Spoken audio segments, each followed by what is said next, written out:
Hi, crafty stampers.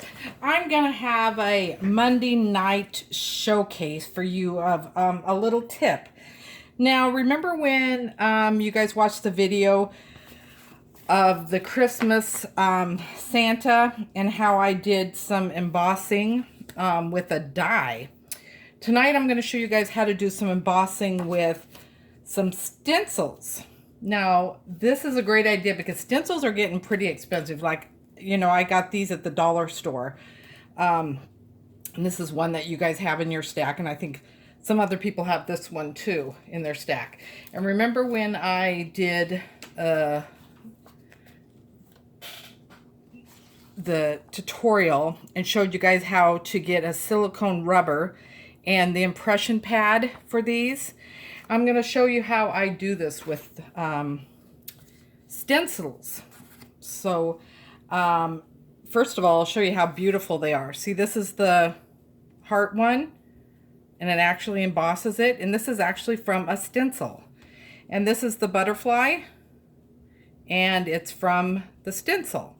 So you guys don't have to have embossing folders. If you guys have some really neat stencils, you can actually emboss from the stencils. And of course, I've got a large collection of stencils now because I just love to do them with the blending and everything.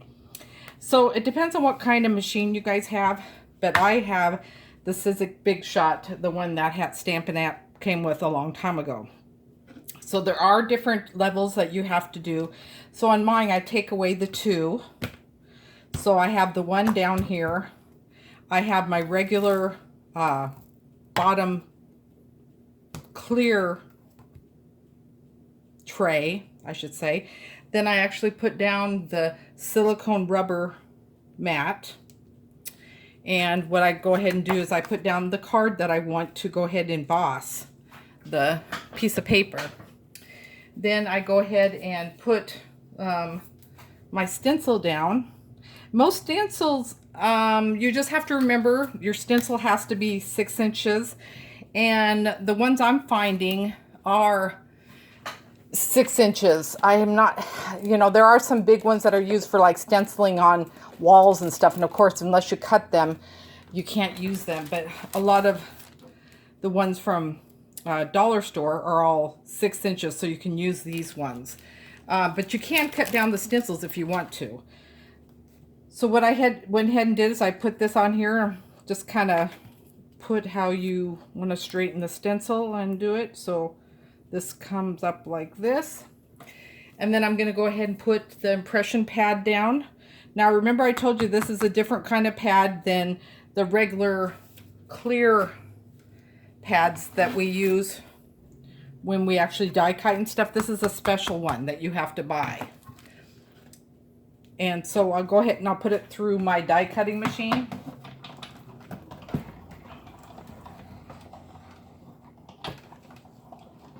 And your rubber does stretch out a little bit, but that's what the silicone, the impression pad is for, I'm sorry. So then if you take this out and you take off your stencil, then your paper's actually stenciled with the butterflies. So if you guys find some great deals on some stencils at the dollar store or any sales or anything like that, remember, if you go do some investing in an impression pad and a silicone rubber, the impression pad and the silicone rubber, you can actually do your own embossing of anything. So if you have any questions, just let me know. Thanks.